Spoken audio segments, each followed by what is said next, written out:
Ashley, you do a lot of marketing in China, especially for the Chinese market. You've done a lot of great work. You're, one of the LinkedIn recognized voices, which is, so it's a great honor to be talking to you.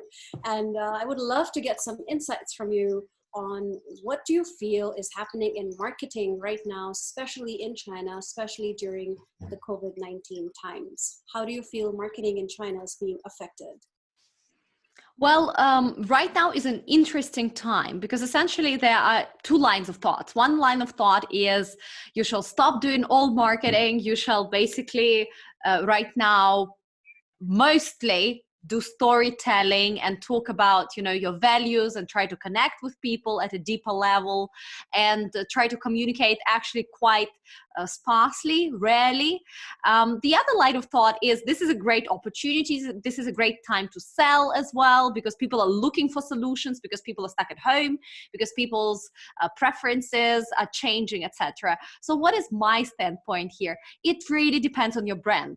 Right? If you are in, let's say, healthcare, if you are in, let's say healthy snacks, if you are in sports, if you are in businesses or services that are along the lines of what people are actually looking for, what people feel threatened not getting, right? Then probably it's a great opportunity for you to also run some sales campaigns and also put yourself out there, not cross the line. Never do charity marketing where you say, I'm going to sell you this pen, but then 50% or whatever, 10% is going to go to support people, I do not know, in Wuhan or somewhere else.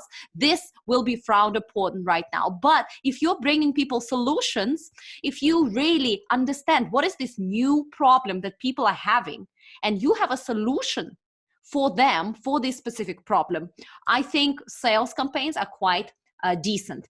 But when it comes to the other line of thought, if you are in other businesses that are more lifestyle, that are a lot more about you really deeply connecting with the whole journey, with the whole life, and you have multiple touch points, that's where you indeed need to over communicate and tell your story a lot and get connected with people at a completely different level. It depends on the industry you're in right now about which route you actually choose. And it's really interesting that you said for some companies, they are right now choosing not to communicate, which seems very counterintuitive, I believe, to everyone in marketing, because even in times of crisis, what we've learned as marketers is you should always communicate. You cannot really forget about your audience.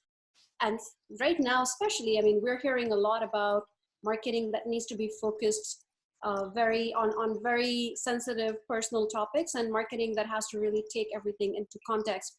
Is there an example of great marketing that you've seen recently of a company responding really well to these times and doing really well for themselves in terms of brand building during this time? Well, in terms of, let me respond to the first part of your comment, which is why companies choose not to communicate. I think majority of those that choose not to communicate or not to engage or not to run much marketing at this stage are the ones that are bigger corporates, and they're either very big or very small, and they're really scared. They're scared that if they do something wrong, if they say something wrong, there will be a PR crisis. So in times when the organization is really slow to respond to change, they don't have a very clear, let's say, PR guidelines on what to do in times of crisis, that's where a lot of people step back. And plus, there are also some sensitive topics, sensitive industries. So it might either be one of them. Either you are, again, either very big or very small and you respond very slowly, or you are in a sensitive industry and you just don't know how to walk your line when you are essentially communicating and talking to people. Yes. In terms of some good companies that are really stepping up, I think we can look at some big examples. Big brands are doing great. I personally love what Alibaba is doing. They've been on point since the beginning of this crisis, and even though they are a platform, they've also done a lot of social media communication including their Weibo, including their WeChat accounts, on rival platforms. But they've done a lot of communication. They've done a lot of social listening and connecting. They've supported Chinese people. They've supported industries. They've supported merchants. They've supported provincial government, cities, in all this, through all these different initiatives. They supported farmers, et cetera, and all that counts because people feel that, okay, we are in this together, we are united. And of course, they build, apart from their brand and the trust, they've built a lot of goodwill. It's like depositing money into a bank account, in terms of people trust and people's love and people's connection. So they've deposited a lot of money into that bank account. And when they need to withdraw some from there, they will have something to withdraw before it goes, out of balance. So that is beautiful. I think Starbucks has done a great job as well, because they again stayed on top of what was going on. They were proactive.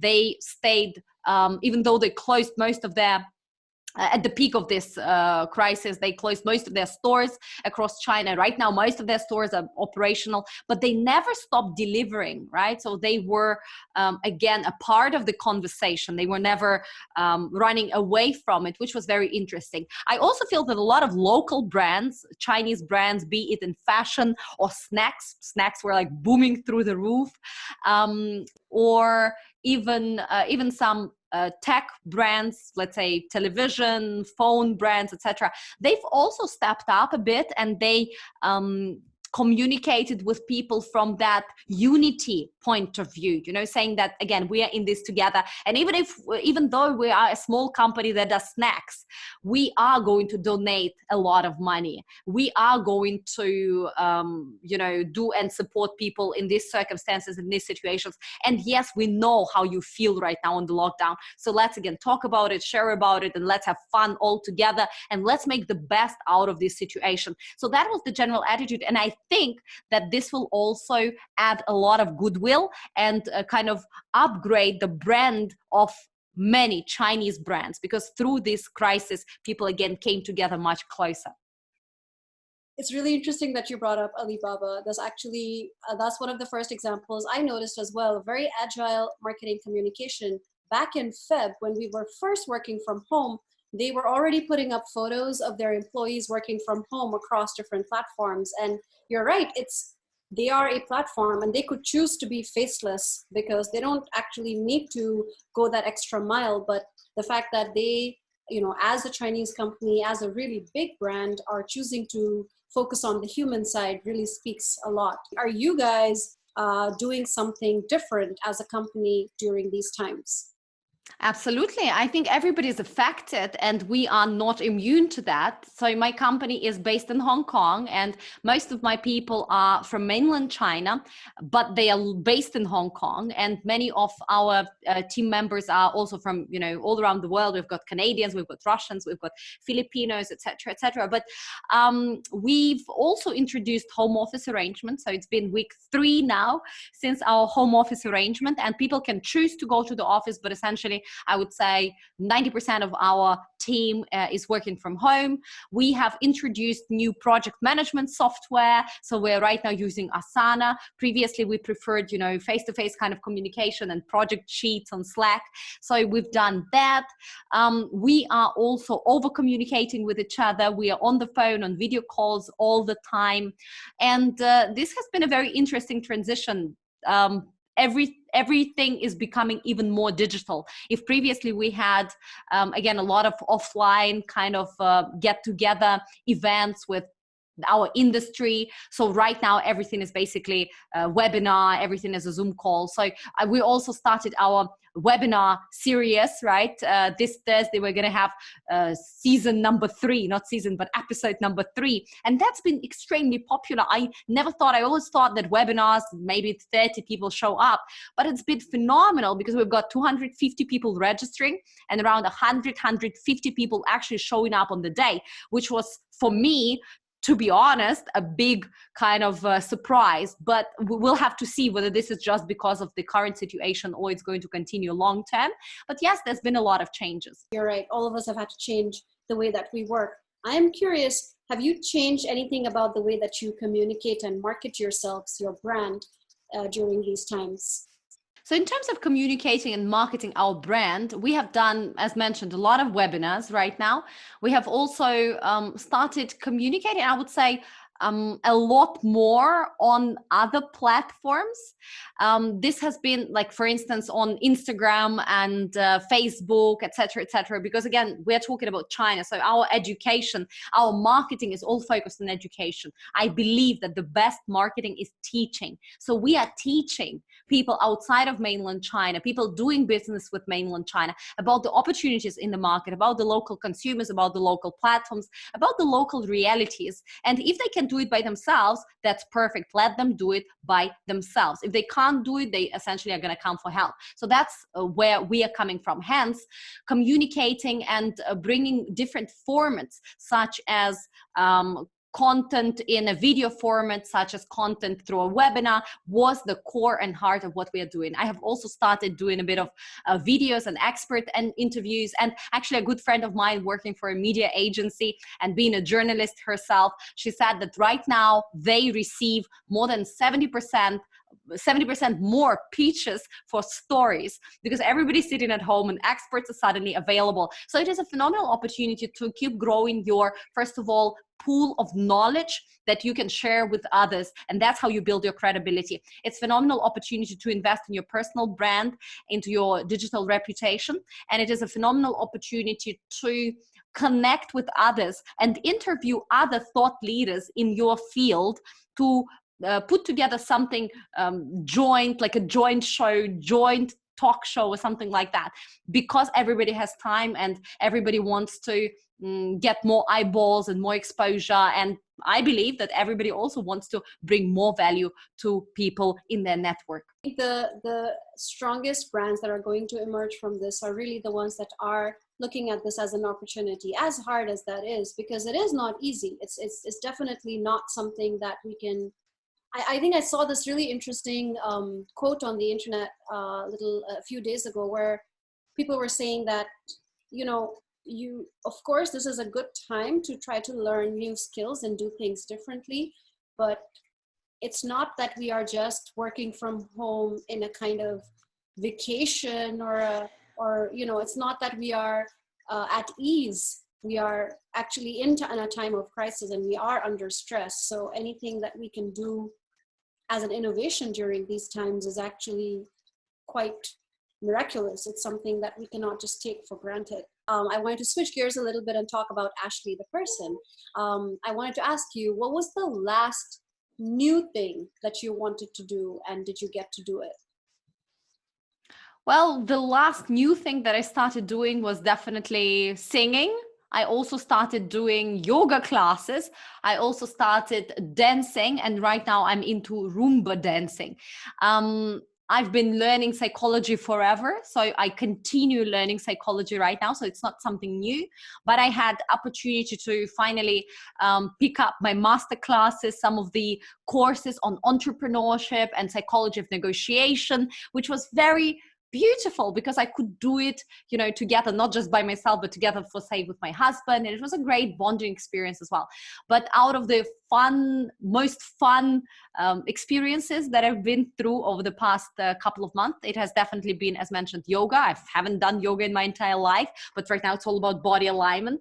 And Roomba is amazing. It's super fun. And my most proud kind of moment, I was always very shy to sing because I believed I don't have a voice. So right now I'm actually investing twice a week. I take singing lessons via Zoom.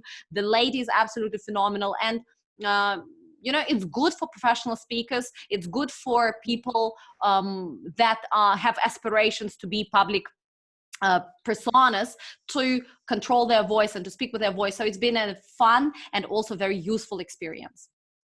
That's amazing. I'm so impressed that you're able to do all of those things along with being an entrepreneur, because one of the hardest things for me personally being an entrepreneur is my work eats up my whole life. I work and I try to take out time for my partner and sometimes for my friends, but keeping up with other things or taking up new hobbies has been almost impossible for me for a few years now since I started this journey. So I think what would be the first tip, or like the number one tip you could give someone like me who's just overworked all the time and cannot find space in her life for trying out new things. You need to distinguish two concepts. One concept is the business owner, and the other concept is business operator.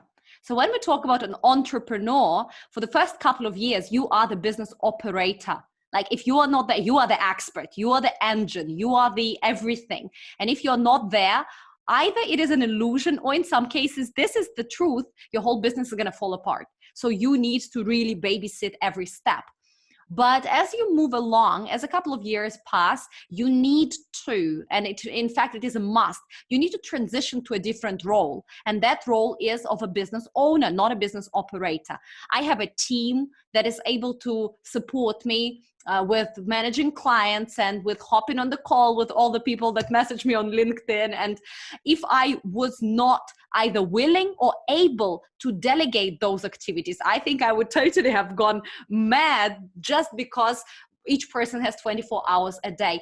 And for you as an entrepreneur, once you understand your role, once you become the business owner, it is very obvious where you and only you can basically add most value. And where I can add most value is I can reach out and interview really cool people. I can be speaking from stages. I can be, I do not know, speaking with really high profile clients and consulting their board of directors, because nobody in my team has the confidence to do it with some super senior people. So if I spend my time on that, that is, first of all, fun for me. And that is also the thing that only I can do in our organization at this point.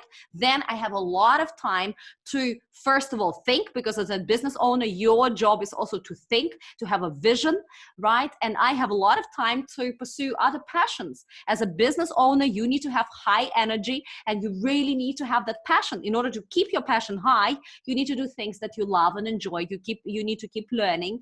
And that's how you turn yourself into a calculated optimist, and you have very high energy and you are able to lead people.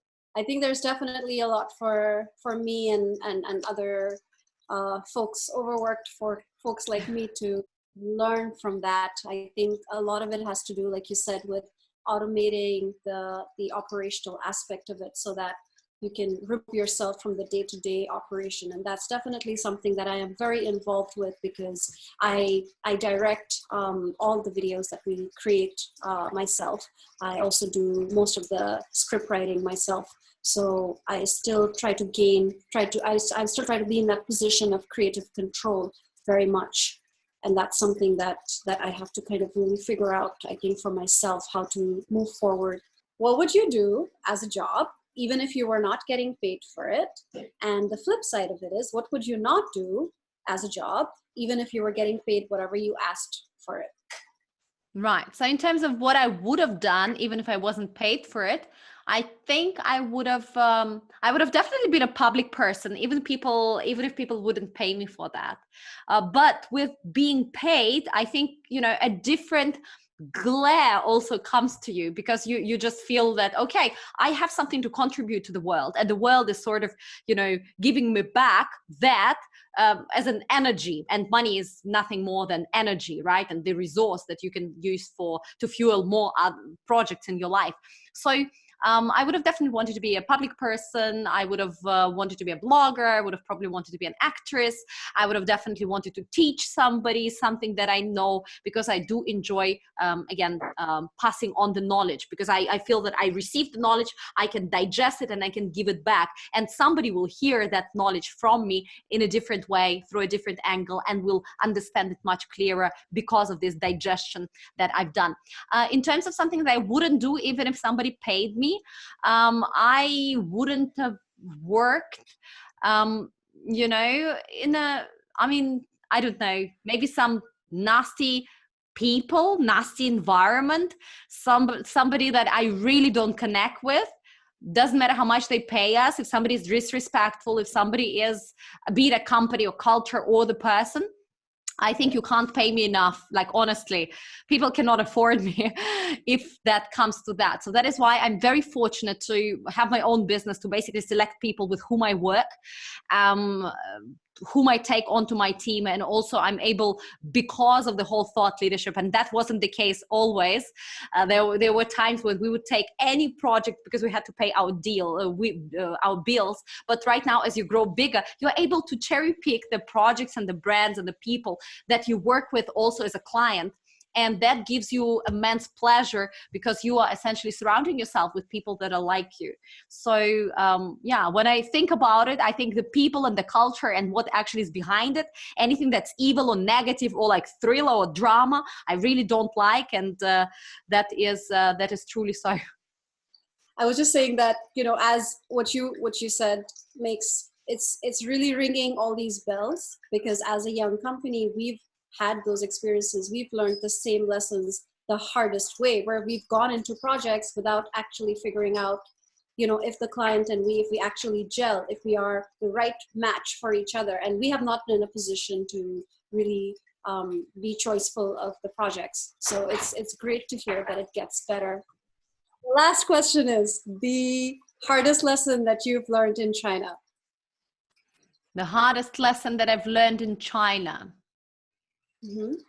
I think it is all about accepting the culture and being an observer rather than a judger.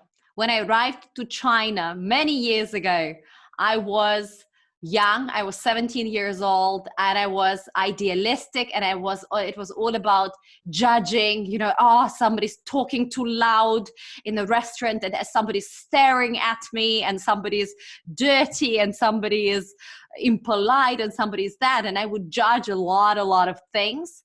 And that was definitely very immature, and that was definitely very wrong. I believe that as a individual, if you want to connect with the world, if you want to become a better version of yourself, you need to approach this world, the people, the life in a completely different way. You need to be an observer. You need to be humble. Nobody knows what is the best way. There's no such thing. You need to respect others. You need to have empathy for others. And through that empathy, you will be able to connect with people again at a very different level. So for me, these lessons, what China taught me one-on-one, the first thing that I've learned and the most important lesson was the lesson in empathy and really being the observer, appreciating it rather than judging it. And once you do that from that standpoint, you are essentially accepted, and you are able to embrace it and be part of this much bigger whole. So I think it can be interpreted in very spiritual ways and can be interpreted in very business ways, but I think both ways are all about this empathy and about really not judging others. Everybody is doing the best they can given their current circumstances, and you don't know better than others. So this was for me back then when I was 17 a total eye-opener. How was it the hardest lesson? Was it because it took a long time to learn, or was because I was very stubborn? I was 17 years old. I thought I knew better. And it also is the lesson that I think we all learn throughout our life. It is a work in progress for most people forever, because we very often feel that we know better, than the way that we look at the world is correct, and you know, everything needs to be our way, or at least some things could be improved, you know. So we're judging ourselves, we're judging others, we're judging cultures, we're judging circumstances. And I think this is the lesson that every single person needs to learn and go through in their own way. So why was it for me the hardest? Because I was not prepared to be immersed into such a different world, and I had to really learn to swim very, very fast. And it was a very valuable lesson, as I mentioned, and it took me maybe a year or a year and a half to truly accept the glory of this very different environment, the glory of this different culture, of this language, of this grandness of what is going on around me. It took me a year and a half to get not just accept it, but to also get very comfortable and proud of being a part of this community. So it was a great lesson. It's amazing that this is something you're cognizant of now, this is exactly, I think this is very similar to the path that a lot of us go through as foreigners in China, that we are used to a very different way of interactions, of social behavior, of business behavior even. And you have to really be in the China mindset when you're working in China. And that's definitely something that we've all realized the hard way at some point in time. Thank you so much for taking out the time today. I think you shared some truly insightful things that you have learned along the way, that you've learned during these challenging times. I think a lot of us, stand to benefit from these insights. So thank you so much for taking out the time. I really appreciate it, and I would love to stay connected and carry on our conversation. Thank you very much, Nasheen, for having me. It was a total and absolute pleasure. Thank you.